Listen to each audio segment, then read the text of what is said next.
Сәлеметсіңдер ме, құрметті оқушылар? Мен Тәтебекова Айнұр Андабековна, Абай атындағы орта мектебінің қазақ тілі мен әдебиеті пәнінің мұғалімі. Бүгін бізде қазақ әдебиеті сабағы. Сабақтың тақырыбы Бердібек Соқпақбаев, Менің атым Қожа, тақырыбы мен идеясы, кейіпкерлер. Сабақтың мақсаты әдеби шығарманың тақырыбы мен идеясын анықтау, көркем шығармадағы кейіпкерлер портреті мен іс-әрекеті арқылы образын ашу, көркем шығармадан шағын көлемді үстіндерді мәнерлеп оқу, жатқа айту. Бағалау критерийі тақырыбы мен идеясын анықтайды, кейіпкерлер портреті мен іс-әрекеті арқылы образын ашады, шағын көлемді үстіндерді мәнерлеп оқып, жатқа айтады. Оқушыларды ең алдымен мозаика әдісі арқылы топқа бөлеміз. Бірінші топ Қожа мен Жанар, екінші Бақа оқиғасы, үшінші Қожа мен Сұлтан жайлауда. Сабағымызды ширату жаттығуымен бастаймыз. Суреттер не болды? Балалар, мына суреттерге назар аударыңдар. Бірінші тапсырма лэпбук жиналмалы кітап әдісі арқылы тапсырмаларды орындаңыздар. Бірінші бөлім зерделі де зейінді викториналық сұрақтар.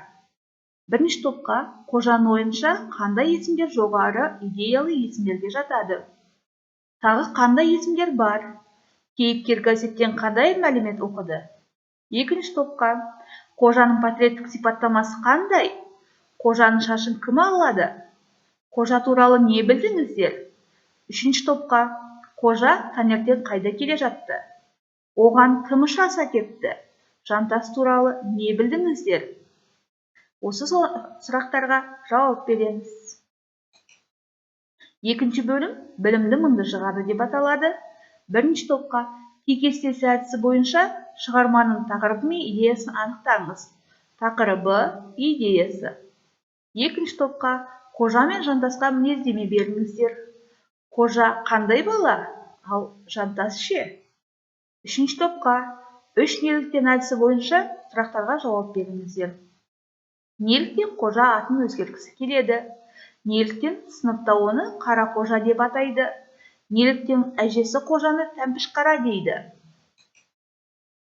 Үшінші бөлім бейнелі әңгіме деп аталады. Бірінші топқа суретте қандай эпизод көрдіңіздер? Оқулықтан тауып көріңіз. Екінші топқа суретте қандай эпизод берілген? Оқулықта лагерге жолдама беру сәті қалай суреттелген? Үшінші топқа бұл қай сәт екенін анықтап, оқулықтан тауып беріңіздер. Төртінші бөлім сәйкестендір. Бірінші топ шығарма кейіпкерлері мен сөздерін сәйкестендіріңіздер. Шығарма кейіпкерлері Қожа, Жантас, әжесі. Сөздері оған саған кім берді? Тәмпіш неме. Кім беруші еді? Майқанов апай берді. Екінші топқа шығарма кейіпкерлері мен сөздерін сәйкестендіріңіздер. Шығарма кейіпкерлері Қожа, Жантас, Әубәкір. Сөздері япыр-ай, мұндайда шаш біте береді екен ау. Жуырда мен газеттен оқыдым.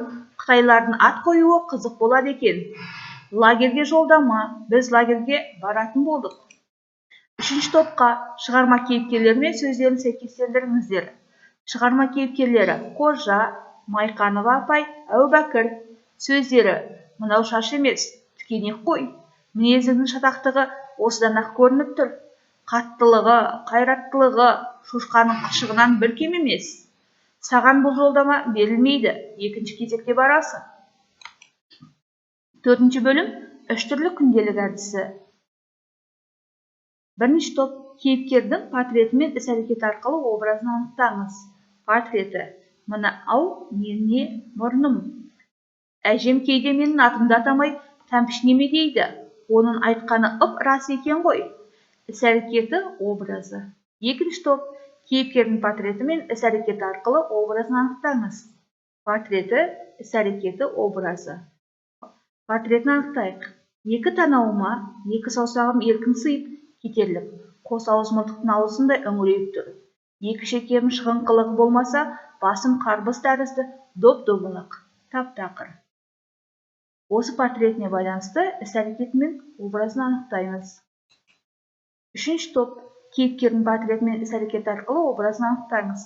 Портреті: сол жақ құлағымның астына таман бір түйір қалың бар. Ал бойымды біреулер орта бойлы дейді. Әжем болса, әкең тәрізді сұңғақ боласың дейді. Іс-әрекеті образын анықтаймыз. Дескрипторларына назар аударамыз. Қалыптастырушы бағалау ретінде сыншы дос. Бірінші, жағымды пікір білдіру. Не ұнады? Екінші, сындарлы сын. Нені жақсарту керек?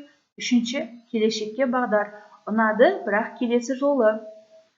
Осы қалыптастырушы бағалау арқылы бір-бірімізге пікір білдіреміз. Екінші тапсырма: берілген суреттер арқылы көркем шығармадан шағын көлемді үзінділерді жатқа айту арқылы сахналаңыздар. Дескриптор. Мына суреттерге назар аударыңдар. Осы суреттерге байланысты оқушылар сахналық қойылым қояды. Бірінші сурет: Қожа мен Жанар. Екінші сурет: Бақа оқиғасы. Үшінші сурет: Қожа мен жайлауда. Қожа мен Сұлтан жайлауда. Қалыптастырушы бағалау ретінде мадақтау сөйлемдері. Екі сын, бір мадақ. Саралау тапсырмалары беріледі балаларға.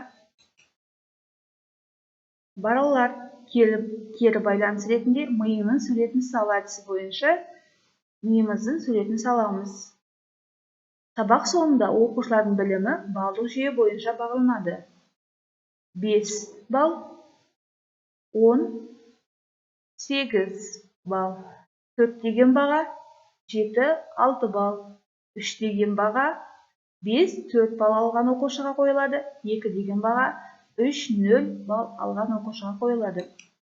Үйге тапсырма ретінде балалар сендерге Бердібек Соқпақбаевтың «Менің атым Қожа» шығармасы бойынша сүйікті кейіпкеріңізге хат жазыңыздар. Балалар, сабағымыз аяқталды. Қош, сау болыңыздар.